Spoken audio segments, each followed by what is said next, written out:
bienvenue au thème de ce soir. Et le thème de ce soir, c'est « En quoi Jésus est-il différent ?» Alléluia.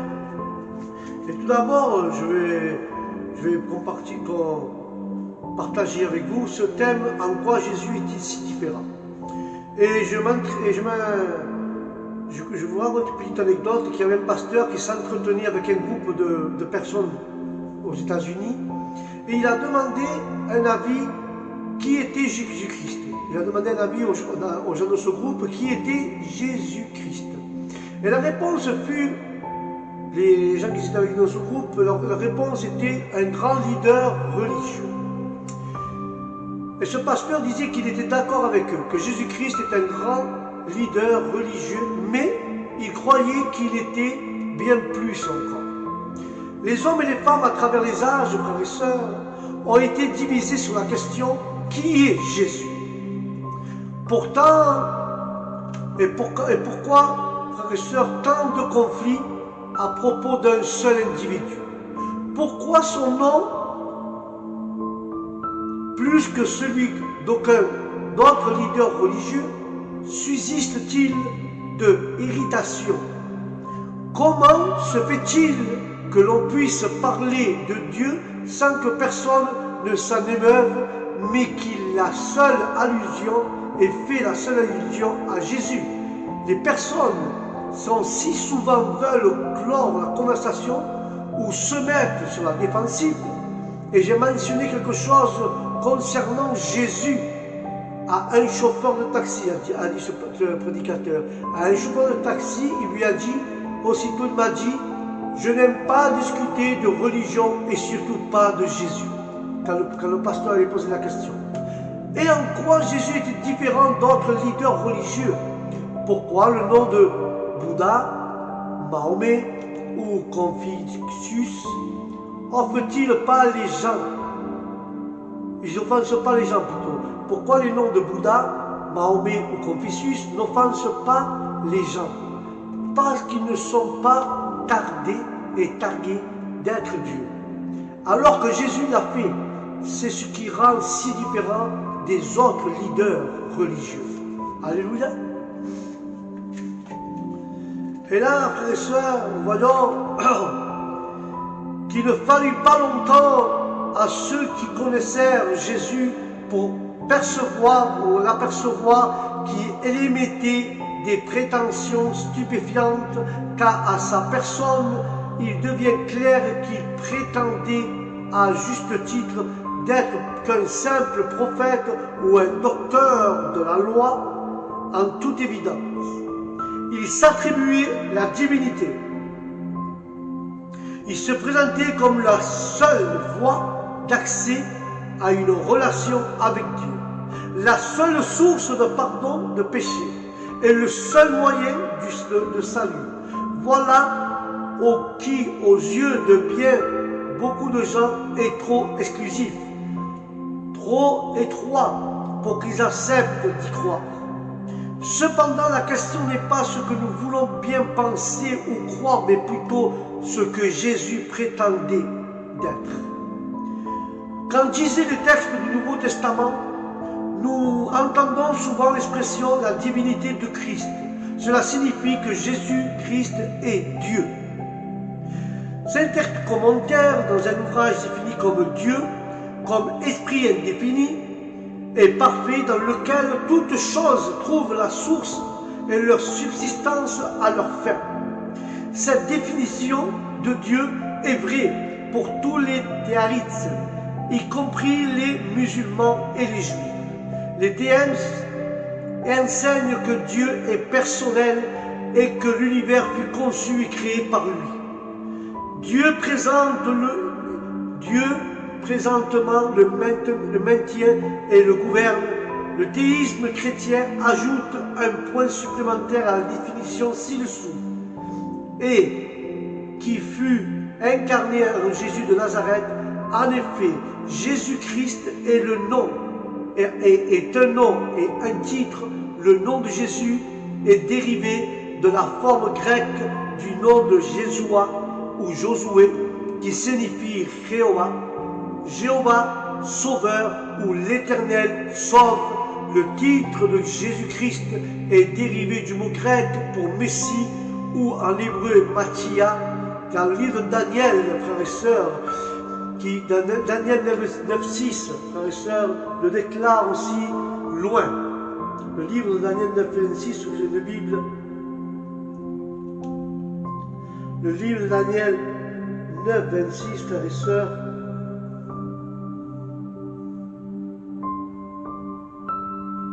Excusez-moi.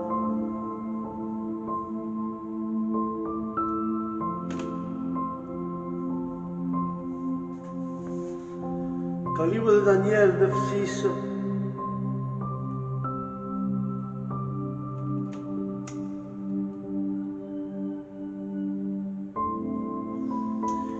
le livre de Daniel 9.6 dit ainsi: à la fin de la 65e, un homme ayant reçu l'onction sera mis à mort, bien qu'on ne puisse rien lui reprocher, car à la ville et au sanctuaire ils seront détruits par le peuple d'un chef qui viendra. Mais sa fin arrivera, provoquée comme par une inondation, jusqu'à bien serviront la guerre et la dévastation qui iront décrétées. Là, il parle à la 5e semaine qui sera ayant reçu l'onction. Il parle de l'onction, frères et sœurs. Alléluia. À la fin de la 62e centaine, un homme ayant reçu l'onction sera mis à mort, bien qu'on ne puisse rien lui reprocher. Mais la ville, au sanctuaire, ils seront détruits par le peuple d'un chef qui viendra. Et sa fin arrivera provoquée par une inondation jusqu'à la guerre. Là, nous voyons, frères et sœurs, que je parle de cette 60 semaines, qu'un homme qui aura reçu l'onction de Dieu sera mis à mort. Et c'est pour ça qu'il parle de loin, de l'onction. L'emploi du titre de Christ sous-entend deux fonctions, celle du roi et de prêtre, sous-titre raphaélite, que Jésus est le prêtre et le roi promis dans les prophéties de l'Ancien Testament. Alléluia. Cette assertion est l'un des domaines clés permettant une juste compréhension de Jésus et du christianisme. Car le Nouveau Testament, frères et sœurs, présente clairement Christ comme Dieu. Les noms s'appliquent à Christ dans le Nouveau Testament sont tels qu'ils ne pourraient convenir et quelqu'un qui ne serait pas Dieu. Par exemple, Jésus est appelé Dieu dans la phrase suivante: en attendant la bienheureuse espérance et la manifestation de la gloire de notre grand Dieu et Sauveur, le Christ Jésus. Le livre de Tite de 13 nous parle de cela aussi. Le titre de Tite de 13, il nous dit ainsi, Tite de 13, frères et sœurs, nous parle de cela. Tite de 13 dit: en attendant que se réalise notre bienheureuse espérance, la révélation de la gloire de Jésus-Christ est notre grand et sauveur. Alléluia. Nous devons attendre, frères et sœurs, qu'il se réalise notre bienheureuse espérance, la révélation de la gloire de notre Seigneur Jésus-Christ. Et c'est pour ça que le livre des Hébreux le dit aussi. Les Écritures lui attribuent, frères et sœurs, des caractéristiques qui peuvent être vraies que pour Dieu. Jésus est présenté comme existant par lui-même, omniprésent, omniscient, omnipotent et possédant la vie éternelle, frères et sœurs. Jésus recevait l'honneur et l'adoration qui revenaient à Dieu seul. Confronté à Satan que Dieu le réprimande, Jésus dit: il est écrit, tu adoreras le Seigneur ton Dieu et à lui seul tu rendras un culte. Pourtant Jésus était adoré comme Dieu et parfois même on se demandait à être, et des fois même demandé à être adoré comme Dieu. Car la plupart des disciples, frères et sœurs de Jésus, étaient des Juifs pieux qui croyaient en un seul vrai Dieu. Il était monotisé jusqu'à la moelle, néanmoins, ils le reconnaissèrent comme Dieu incarné.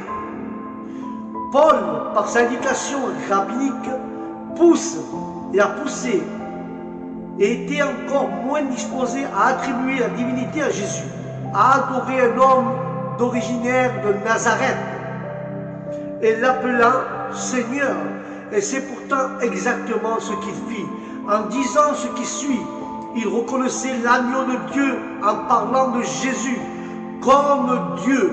Prenez donc garde à vous-même et à tout le troupeau sur lequel le Saint-Esprit vous a établi évêque pour faire paître l'Église de Dieu et qu'il acquise par son propre sang. Il acquise son Église par son propre sang. Et Pierre, après que Jésus-Christ lui ait demandé qu'il était confessant, ce qu'il était, et Pierre, après que le Christ lui ait demandé, Pierre confessa en lui disant: tu es le Christ, le Fils du Dieu vivant. Alléluia. Et Jésus ne répond pas à la confession de Pierre en le corrigeant, non, sa conclusion, frères et sœurs, mais en reconnaissant sa validité et sa source. Tu es heureux, Simon, fils de Jonas, car ne sont pas la chair et le sang qui t'ont révélé cela, mais mon Père qui est dans les cieux. Voilà, là nous voyons que Pierre reconnaît que Jésus était le Fils du Dieu vivant. Et alors Jésus lui répond que ça, c'est pas ni la chair ni le sang qui t'a révélé, sinon que mon Père qui est dans les cieux.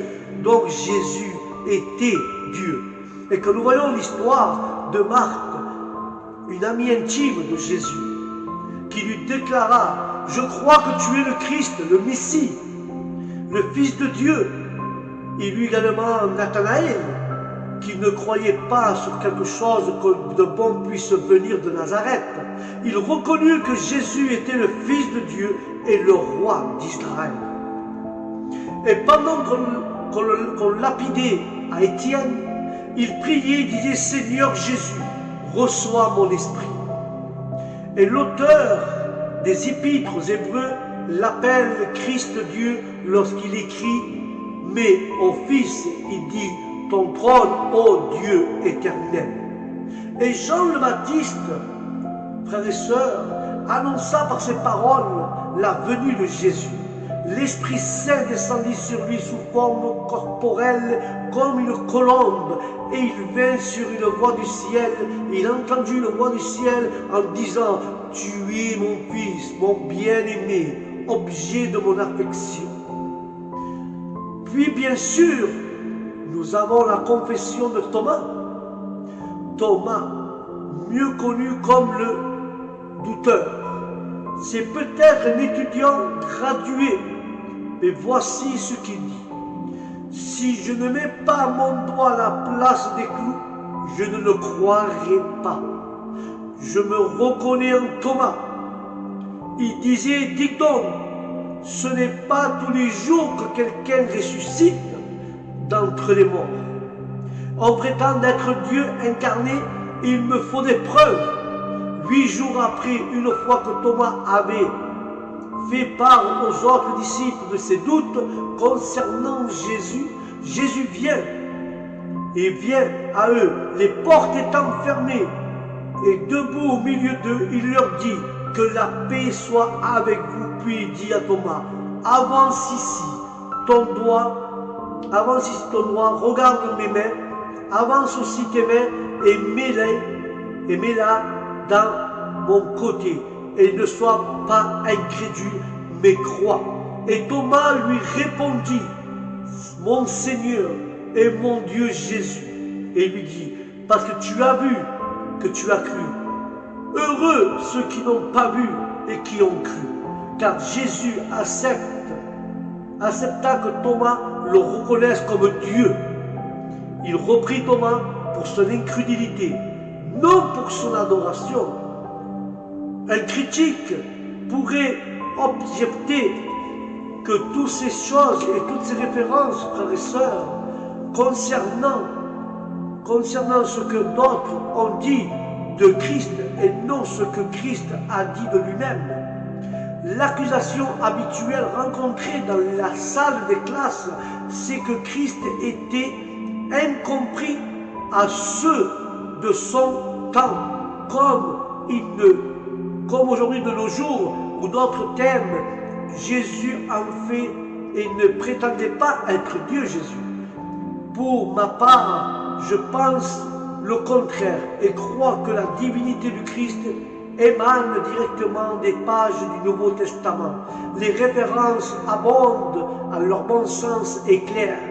Un homme d'affaires qui sondait les Écritures afin de vérifier si oui ou non Jésus-Christ disait d'être Dieu. Et lui déclara, pour lire le Nouveau Testament, sans en conclure que Jésus prétendait être divin, il faudrait d'être aussi aveugle qu'un homme sorti par une journée claire et affirme qu'il ne peut voir le soleil. Dans l'Évangile selon Jean, nous voyons, frères et sœurs, une confrontation entre Jésus et certains Juifs. Ce qu'il avait provoqué était la guérison par Jésus. Les guérisons provoquées par Jésus avait provoqué une guérison d'un paralytique le jour du sabbat. Et l'ordre qui lui avait été donné de ramasser son grabat et de marcher. C'est pourquoi les Juifs poursuivaient Jésus, parce qu'il faisait cela pendant le sabbat, le jour de repos.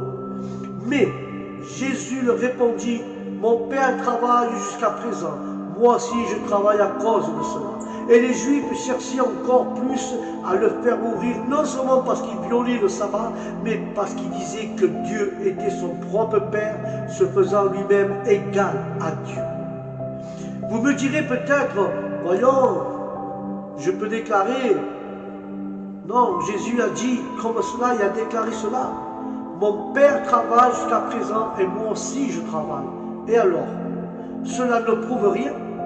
Chaque fois que l'on étudie un document, frères et sœurs, on doit apprendre à considérer la langue, la culture et particulièrement là où les personnes concernées, dans le cas présent, la culture est juive et les personnes à qui Jésus s'adresse sont des conducteurs religieux juifs. Voyons comment les Juifs ont compris les remarques de Jésus. Il y a 2000 ans, dans leur propre culture, à cause de cela, les Juifs cherchaient encore plus à le faire mourir.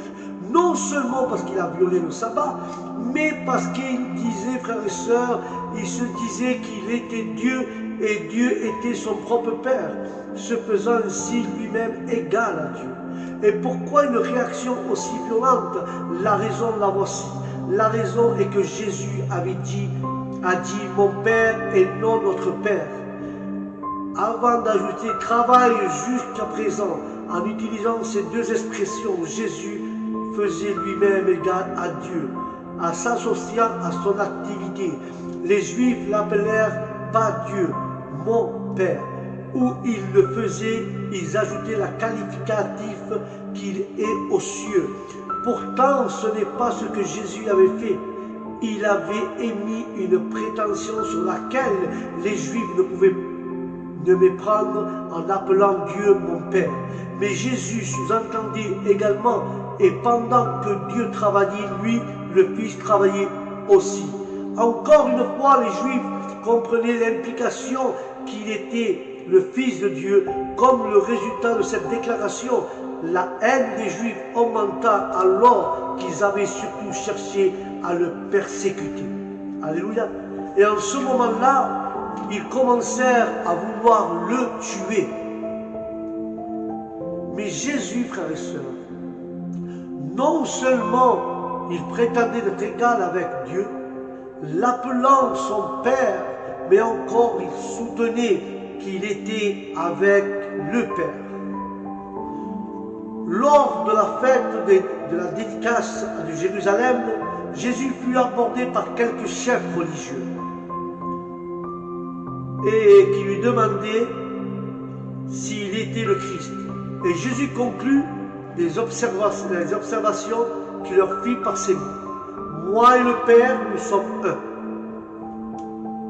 Et les Juifs ramassèrent de nouveau des pierres pour le lapider. Mais Jésus reprit et leur dit, je vous ai fait voir beaucoup d'œuvres bonnes venant du Père. Pour laquelle de ces œuvres me lapidez-vous? Et les Juifs leur répondirent, ce n'est pas pour une œuvre bonne que nous te lapidons, mais pour un blasphème, et parce que toi tu es un homme et tu te fais Dieu. C'est ça qu'ils disaient les Juifs à Jésus. L'on peut se demander quelle était la raison d'une réaction si vive quand Jésus déclare d'être un avec le Père. Quand nous voyons une étude du grec, fait apparaître dans cette expression une application intéressante de la parole. Dans l'Ancien Testament, il est écrit que le mot grec, le mot un faisait un avec le Père est neutre.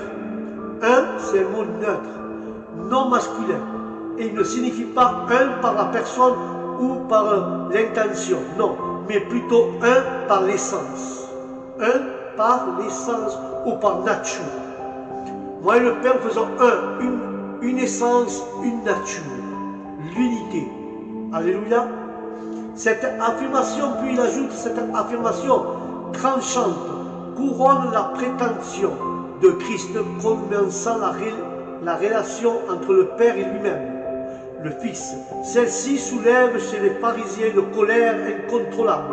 Il devient donc évident que frères et sœurs, que dans l'esprit de ceux qui entendent cette déclaration, ils étaient indubitables que Jésus prétendait être Dieu. Aussi, quand nous voyons, frères et sœurs, que les Juifs ne pouvaient pas voir dans la parole de Jésus autre chose qu'un blasphème, ils se mirent à devoir de prendre en main le jugement ou la loi en établissant que le blasphème était passible de lapidation. Alors, ces hommes ne permettèrent pas à la loi à suivre ce processus normal. Ils ne préparèrent par une seule mise en accusation pour que les autorités puissent prendre les mesures requises, mais dans leur fureur, ils s'apprêtèrent à être tous à la fois juges et bourreaux. Mais Jésus est menacé de lapidation pour blasphème, mais les Juifs comprenaient assurément son enseignement. Mais nous pouvons demander s'ils s'arrêtèrent à considérer ces prétentions étant fondées ou non. Jésus parlait continuellement de lui-même, comme étant un par essence et par nature avec Dieu. Il affirmait audacieusement, si vous me connaissez, vous connaîtrez aussi mon Père. Celui qui me contemple, contemple celui qui m'a envoyé.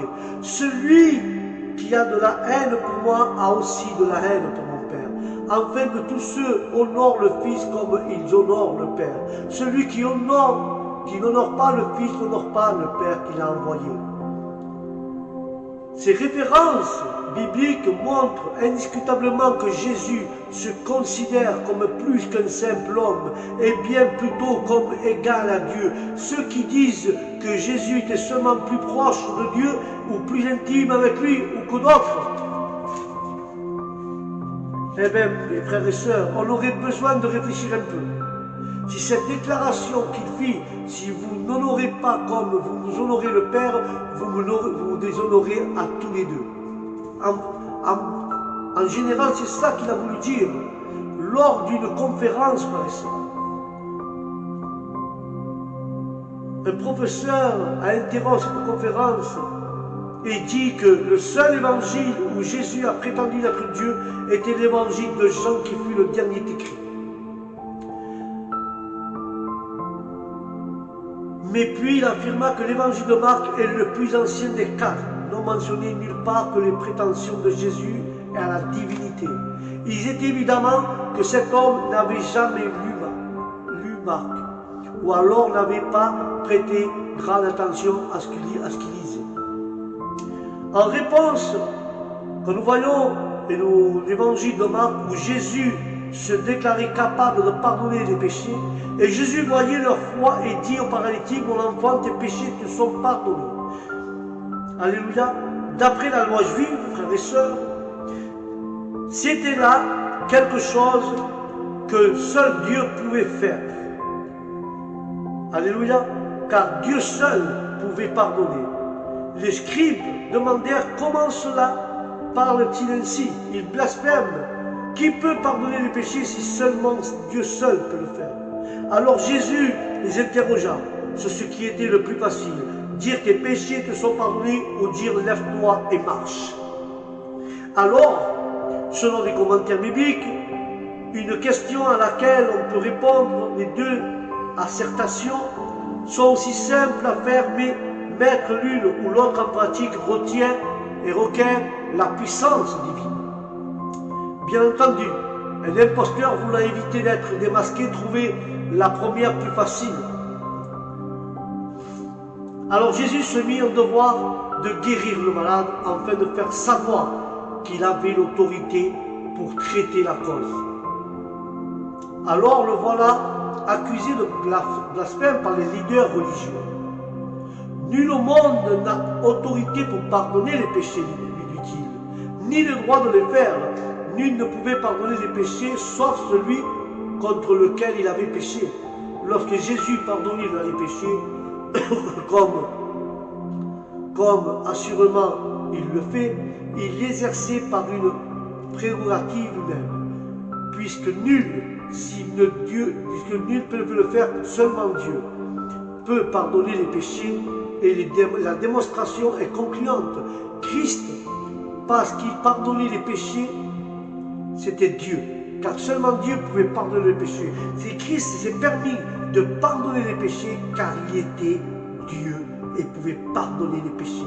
Aucun homme ne peut pardonner les péchés, seulement Dieu. Alors, là, on a la preuve que Jésus-Christ, en pardonnant les péchés du paralytique, il était Dieu. Alléluia. Et ce concept du pardon,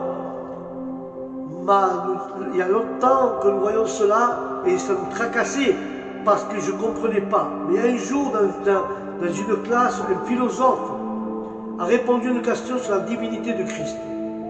Et il citait les versets de Marc mentionnant plus haut un maître de conférence, une objection à la conclusion selon laquelle le pardon du Christ démontrait sa divinité. Il dit qu'il pouvait pardonner à quelqu'un sans que cela démontre et qui prétendait être Dieu. Comment je peux réfléchir à cela? Et on se disait et on pensait, et on comprend soudain pourquoi les leaders religieux avaient réagi comme Christ. Bien sûr, on peut dire je te pardonne, mais il appartient à ceux qui sont offensés, seuls de le faire. Et d'autres termes, si vous péchez contre moi, je puis vous dire je vous pardonne. Or, ce n'est pas cela que Jésus fit, car le paralytique avait péché, frères et sœurs, contre Dieu, et pas contre les hommes, contre Dieu le Père. Et alors que Jésus et sa propre autorité dit tes péchés te sont pardonnés. Certes, nous pouvons pardonner les offenses à ceux qui nous ont offensés et que nous subissions, mais personne, à aucune manière, ne peut pardonner les péchés commis contre Dieu. Ce n'est que Dieu lui-même, lui seul, peut pardonner. Et ce qu'il a fait, Jésus-Christ. Pas étonnant si les Juifs réagissent, car Jésus pour eux était un charpentier de Nazareth, et il s'est mis une prétention aussi audacieuse. Ce pouvoir que Jésus de pardonner les péchés est un exemple frappant où il exerce une prérogative appartenant qu'à Dieu. Alléluia.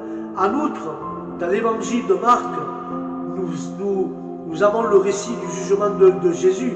Ce procès est l'une des références les plus grandes et plus claires aux prétentions de Jésus à la divinité. Alors le souverain sacrificateur se leva au milieu de l'assemblée, l'interrogea et Jésus dit « Il ne répond-tu de rien? Est-ce que les gens témoignent contre moi ?» Jésus garda le silence et ne répondit pas. Le souverain sacrificateur l'interrogera de nouveau et lui dit « Es-tu le Christ, le Fils du Dieu béni ?» Et Jésus répondit « Je le suis. Et vous verrez le Fils de l'homme assis à la droite du Tout-Puissant en venant dans la nuit du ciel Alors le souverain sacrificateur déchira ses vêtements et dit, qu'avons-nous encore besoin des témoins? Vous avez entendu le blasphème que vous, ensemble, vous avez écouté ce blasphème, tout le commandement comme paisible de mort. D'accord? Jésus ne répondit pas. Aussi le souverain sacrificateur lui fit prêter serment. J'en suis heureux. À la question, es-tu le Christ, le Fils de Dieu? Il répondit, je le suis. Nous allons analyser de la déposition du Christ montre qu'il prétendait d'être le Fils de Dieu béni, celui qui serait assis à la droite du Tout-Puissant, le Fils de l'homme qui viendrait sur la nuée du ciel. Aucune de ces affirmations est incontestablement messianique. L'effet cumulatif des trois est significatif du Sanhédrin. La Cour suprême juive retient les 3 points. Le souverain sacrificateur réagit en déchirant ses vêtements et en disant qu'avons-nous encore besoin de témoins? Il avait finalement entendu dire eux-mêmes. Ils étaient condamnés par les paroles de sa propre bouche. Nulle évidence, frères et sœurs. La confirmatoire n'est plus convaincante que celle des témoins hostiles. Et le fait que le Seigneur ait mis des prétentions à la divinité est incontestablement établi par l'action de ses ennemis. Il faut nous rappeler que les Juifs n'étaient pas une bande de sauvages ignorants, mais un peuple autrement cultivé et intensément religieux. Ce fut sur cette accusation même, sans une seule voix contraire, que sa mort fut prononcée par le Sanhédrin. Leur grand conseil national, composé de plus grands éminents de leurs leaders religieux, parmi lesquels des hommes comme Gamaliel et son illustre élève Saoul de Tarse. Il est donc clair que c'est là le témoignage que Jésus désirait porter concernant en lui-même, car il est bien plus qu'un charpentier. Alléluia. Et nous voyons cela. Et nous voyons aussi que les Juifs comprennent sa réponse, mais une affirmation à sa divinité. Et dès lors qu'il était confronté à cette alternative ou ces assortitions sont des blasphèmes ou alors il est Dieu. Ces juges virent clairement la conclusion, frères et sœurs. Il est clairement, en effet, ils le crucifient, puis ils le rayèrent parce qu'il est confié en Dieu, car il a dit, je suis fils de Dieu. Voici la signification du geste du souverain sacrificateur en déchirant ses vêtements. La loi interdisait au souverain sacrificateur de déchirer ses vêtements pour des problèmes d'ordre privé. Ainsi, frères et sœurs, mais lorsqu'il faisait fonction de juge, il était tenu par la coutume d'exprimer de cette façon son honneur à l'égard de tout blasphème prospéré à sa présence. Le soulagement du juge embrassé s'est manifesté sans aucune preuve certaine et digne de la foi, de par esprit d'être établi désormais cette nécessité, frères et sœurs. Cette nécessité avait trouvé sa solution. Le prisonnier s'était lui-même incriminé. Nous entrevoyons que ce procès n'était pas un procès ordinaire, ainsi que le fait voir et valoir le juste. L'unique parmi le procès criminel est celui où les actions et l'identité de l'accusé est en question.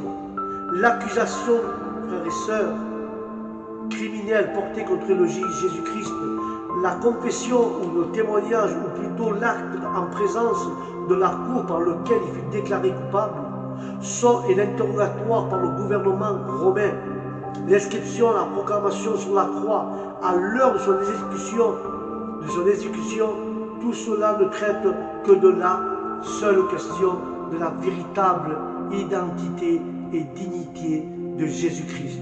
Que pensez-vous de Christ? Que dit-il, le Fils? Nous voyons sur le procès de, nous voyons ces allocutions sur le procès de Jésus-Christ qui soutient que le blasphème était la seule charge révélée contre lui. Et il est dit qu'il ressort clairement de tous les évangiles que le prétendu criminel pour lequel le crime pour lequel Jésus fut jugé et déclaré coupable, c'était celui du blasphème. Jésus s'était prévalu d'un pouvoir surnaturel, ce qui pour un être humain était un blasphème. Car Jean le cite, ici, Jésus se faisait lui-même Dieu, et non à ce qu'il a dit à propos du temple. Dans la plupart des procès, les gens sont jugés pour ce qu'ils font. Ce n'est pas vrai dans le cas de Christ. Jésus fut jugé pour ce qu'il était. Car le procès de Jésus devait suffire de démontrer de manière convaincante qu'il a confessé sa divinité. Ses juges en témoignent, mais en outre, le jour de la crucifixion, ses ennemis reconnurent et prétendèrent d'être Dieu, venu en chair. Les principaux sacrificateurs, avec les scribes et les anciens, se moquèrent aussi de lui, en disant, il a sauvé les autres, il peut se sauver lui-même. Il est le roi d'Israël, il est le roi d'Israël qui descend de sa croix, et nous croyons en lui s'il confie en Dieu et que Dieu le délivre. S'il l'aime, car il dit, je suis le Fils de Dieu. Ils se moquèrent de lui. Voilà, mes frères et sœurs, la première partie. En quoi Jésus est-il si différent? Alors, ils se moquèrent de lui à la croix. Alléluia. La deuxième partie, ça sera le deuxième thème de la deuxième partie. Le deuxième thème, ce sera maître, menteur ou mégalomane. Ça sera le thème de la prochaine fois. Que Dieu vous bénisse, que la paix de Dieu soit dans votre âme, dans votre esprit, dans vos maisons. Et je vous dis au prochain programme sur le thème de Jésus. Shalom, que Dieu vous bénisse au nom de Jésus.